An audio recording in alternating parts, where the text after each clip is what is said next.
All right, The Call, new review. Oh shit. Nope.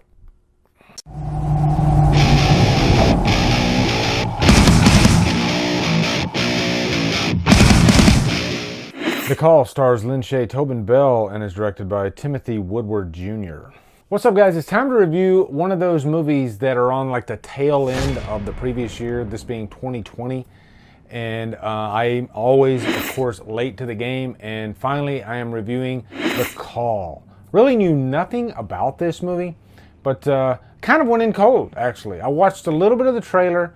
There's a phone upstairs with a number next to it. You call it, you stay on the phone for 1 minute, then the money will be yours in the morning. And I got up to the point where Tobin Bell's character is telling them about the premise of the movie. If you answer the phone, you get $100,000 if you can last a minute. And then I shut the trailer off. I was like, you got me. I don't want to know anymore. So going into this, I really had no idea what was going to happen after they picked up the phone.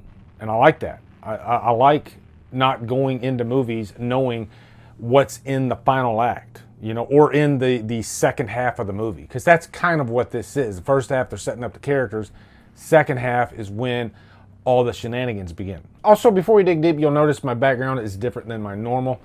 This isn't new. I've used this in the past, like once in a blue moon I used this, but I thought this would be kind of cool to use this background because this movie is set in the 80s. And does it need to be set in the 80s? No, not at all. Except for maybe the score, which we will get into that. But first off, quick plot synopsis. Chester Rushing, he plays Chris. He moves to this new town. He befriends these 3 other high school students.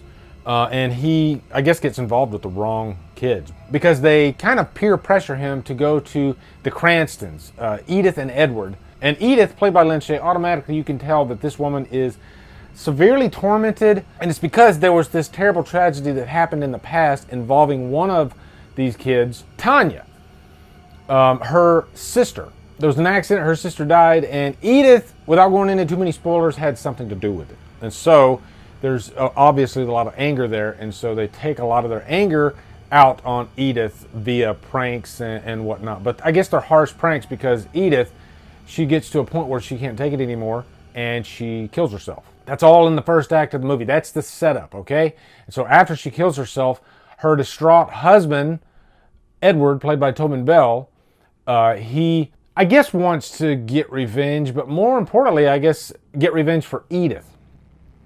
And so he sets up this thing where he has this old-fashioned phone, and he says, you pick up the phone, if you can last a minute, then you can have $100,000. And I like movies like this where they introduce a large sum of money into the equation. It's like a game, kind of like Brewster's Millions, which is not a horror movie by any means, starring Richard Pryor, but I love that movie just because he can win $300 million by the end of this movie. And the whole moral of the movie was that money drove him crazy and he hated the sight of it. That's not what the moral of the story is in this movie. $100,000 is a lot less than $300 million. But it's just enticing enough to get these kids to go along with it. Also, I think they're smart about setting up little plot elements to make these kids stay there because obviously if one kid goes in the room and doesn't come out, then these kids are going to be like, okay, I'm out of here. So they plant a little plot device in there to make the kids not know if the previous kid died in the room. Now, this is a film that's marketed as from the creators of Final Destination, not directed by James Wong, but still competently directed. Very well directed, actually, especially from a horror standpoint. Also, Elephant in the Room, this is a massive homage to Nightmare on Elm Street. All the way from the score to just I call them nightmare sequences, because that's pretty much what they are. Because obviously a major part of this movie is these kids having to deal with a mistake that they made in the past, or a regret, or just possibly their upbringing. And so that presents these kind of nightmarish dream sequences. And every sequence in this feels like something out of Nightmare on Elm Street. And the only thing missing is Freddy Krueger. Like, if you insert Freddy Krueger in this movie, boom, you got yourself a Nightmare on Elm Street movie. But I think a major strong point for this movie, too, is taking the story in a different direction after so many kids go into that room, because the lazy way to tell this story is have each kid go into that room one by one, go through their sequence, and then wrap it all up with a bow at the end. They don't do that. They actually play around with the plot and introduce some interesting elements that change the story up quite a bit, and just really just bring it in a different direction. Do they pull it off and bring it around full circle and make it work brilliantly? Not so much. I still think it's not bad at all, but I do think the last act of the movie, even though it's pretty chilling, pretty scary, I think there's a little bit left to be desired.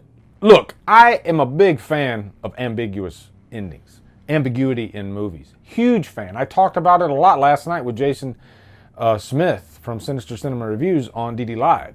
Love ambiguous movies, but it's got to fit with the actual story, with the actual plot. This is a pretty simple story. So to just tack on an ambiguous ending can come off as a little lazy. And I hate that I already leaned into the cons, because this is not a bad movie, okay? If you're a horror fan, if you're like a Nightmare on Elm Street fan, I think there's some great stuff in this. I think there are some genuinely good and creative scares, like one with this female, her body like contortions, kind of like that scene in The Exorcist when she's walking upside down. It's kind of like that, but they take it a step further, and her bones are cracking and all this stuff. That scene was very well done, actually. And there is sort of a twist in the story, in the last act, that's pretty effective. I think they just could have drove it home, and not so much. Also, can we talk about like telephones and horror? There is a connection there, no pun intended. I like when they have telephones in horror movies, like Black Christmas, When a Stranger Calls. There's something really intoxicating about the premise, actually, because the telephone is like a conduit. And so the telephone is like the perfect conduit in this movie to take them to these nightmarish sequences. And just the idea, picking up the telephone and it's used in kind of an evil way and not knowing what's on the other side. The voices that they use on the other end of the line, it's a little bit of Lin Shaye mixed with some sound editing, and it works very well, actually. It's pretty damn creepy. Like Lin Shaye, you mix her voice with some evil, low timbre, bassy type shit, then it can make your hair stand up. Now, one con I did have with this movie is the characters, the young kids. I think they are pretty much stock characters, even though they have their own little story. I don't think it's as effective as, like, say, Stephen King's It. Those kids, those characters had a lot of depth to them, so you really latched onto them. These, I think you'll forget about these characters in like 10 minutes after you watch the movie. They're just pretty much, well, I guess a conduit to getting to the scares. But I will say, one of these kids looked a lot like Lou Diamond Phillips. So I guess that could be a pro. I don't know. Also, like I said earlier, the 80s theme in here, it works well in the score because, again, the score reminds me so much of Nightmare on Elm Street. There's one part where they literally have like the stinger from Halloween. Yeah, it's not like verbatim, but it sounds very similar to the stinger that we see in the first Halloween, or here, I guess. But overall, guys, I'm giving it a high humdrum, okay? Just a straight up high humdrum, some good scares in there. Lin Shaye, as always, is great. Kids, not so much, but still, pretty interesting movie, actually. And it's the Nightmare on Elm Street movie that we've been begging for. So anyway, guys, let me know in the comments your thoughts on The Call. Have you seen it? Also, be sure to come over to Killer Flicks, where we talk horror all day and every day. And on Fridays, we do Free For All Fridays. Anyway, guys, thank you so much for watching. Have a great day, and Drumdum out.